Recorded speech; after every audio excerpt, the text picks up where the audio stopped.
if you're watching this, you're probably interested in buying an e90 M3, or you just like it overall. It's just that it does have quite a bit of issues. Even though the e90 is probably my favorite generation as far as looks wise, because it just looks awesome, it does have a few serious issues that need to be addressed before you could actually enjoy it and not have to worry about something happening.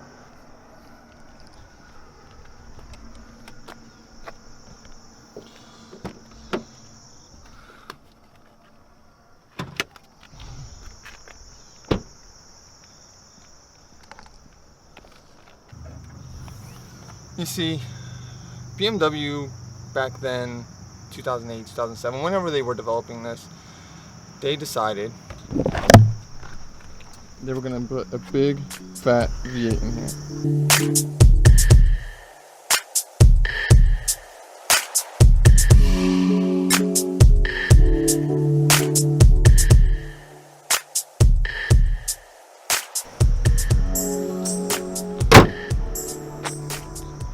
And on top of being a V8, it was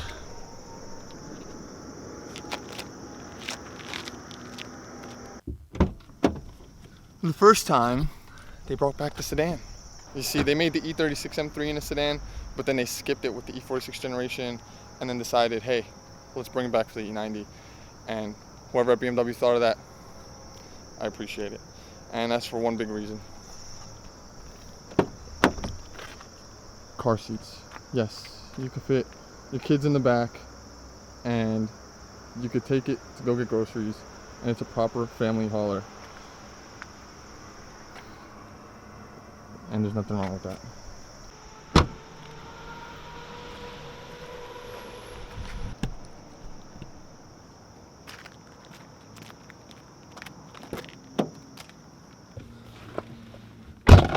But the true test is, do I fit?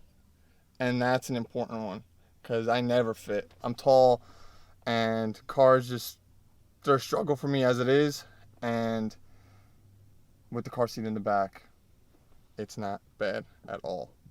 Check that out. Plenty of room.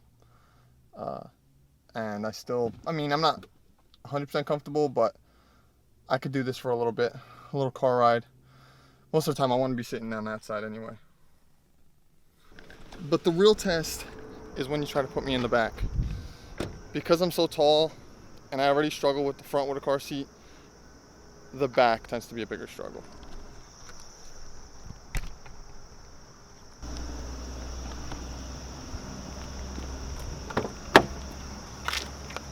And if you look, this isn't the most comfortable of positions.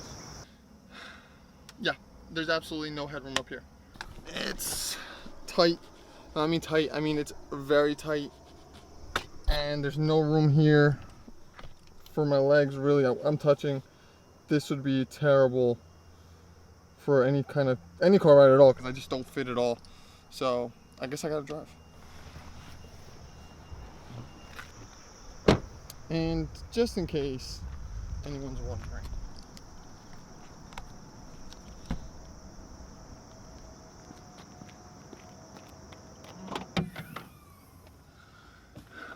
the trunk has a pretty good amount of space, I would say.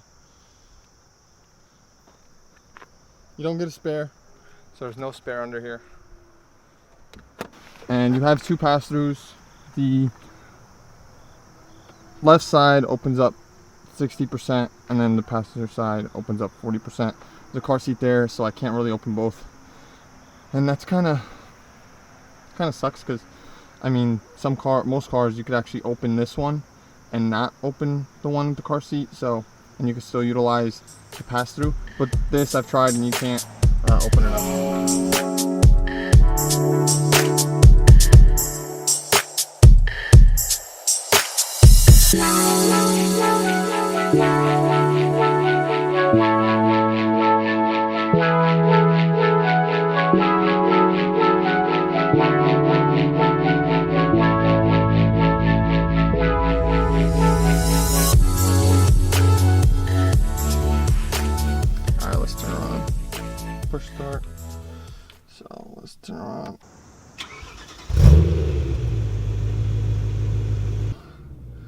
and you get this awesome analog cluster. I love the analog clusters. I feel like they just tell you what you need to know without any extra fluff or anything, and it's awesome. It's cool because this little thing right here actually moves. It'll start, I forget where it starts like up here, and then it'll kind of move progressively, telling you, hey, look, you can now rev or move a little quicker. But it's great. And 200 miles an hour. Potentially could do 200 miles an hour. Am I going to be the one that tries it? Absolutely not. But it could probably do it. BMW gives you this cool display.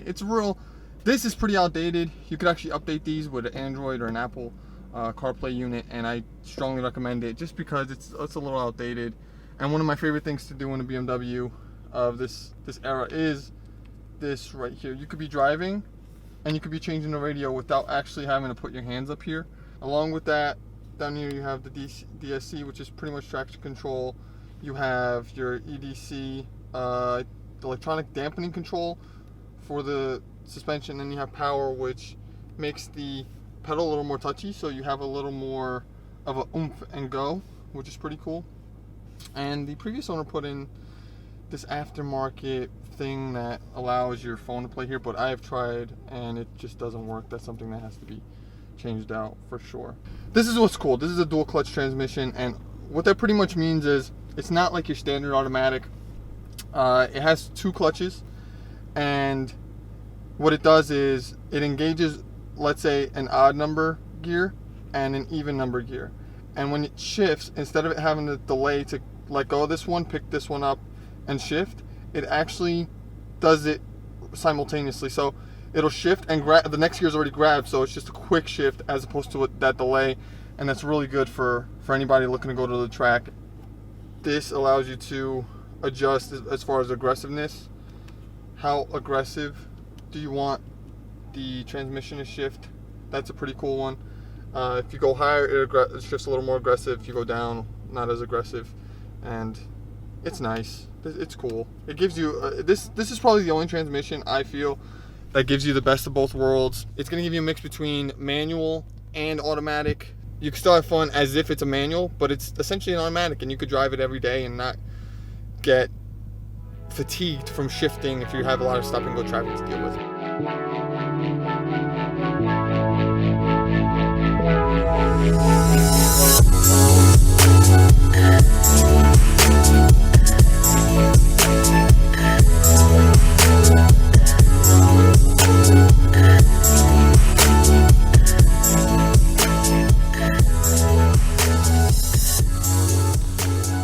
But enough of me talking. It's hot. I'm starting to sweat out here. Let's go for a drive. Now here's the thing with having a BMW that's a V8 that's 13 years old. It's going to have issues, and it's whether you're willing to fix those issues or willing to pay a little more for a car that has those issues addressed is really the question. And let me tell you, the E90 has some expensive issues, has rod bearing issues, but this extends farther than the E90. The E46 had the same issue, where the clearances on the rod bearings aren't enough, so what winds up happening is it eats away at those rod bearings, and eventually you wind up spinning them, and then you need a whole engine rebuild. So to remedy that, you could buy aftermarket rod bearings that are properly suited to address that issue. Problem is, you're gonna probably spend about $3,000 on that. I don't know what the going rate is nowadays, but that's my guesstimate, around $3,000. Problem number two, throttle actuators. There's two of them. So the throttle actuators wind up going bad. I believe the electronic mechanism in them goes bad, and you wind up having to address that as well. And they are not cheap. Each one is probably $700. So you could address one when the one goes bad. You could address the second one when that one goes bad. Again, that's $700 just for the part, and then you have to pay the labor to put it in, or you can put it in yourself. It's not that bad. Problem number three, valve cover gaskets.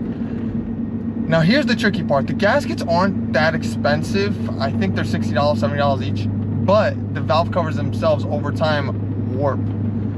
and no matter how many gaskets you replace, you're still going to leak some oil. So replacing those valve covers is essential when you get to a certain mileage, and those are about $600 for each, and there's 2 of them. You might as well do both if you're in there.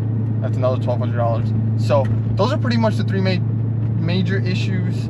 If all 3 have been addressed prior to buying it, then you're pretty much in the green at that point. You could buy it, enjoy it. These are, after the issues are addressed, these are incredibly reliable. You don't have to worry about much other than just changing the oil and brakes and all the other consumables. And me knowing that the E90 had all these issues, rod bearings, throttle actuators, terrible gas mileage, expensive valve covers. Even though BMW has all these shortcomings, just one simple drive will make you forget about all those problems.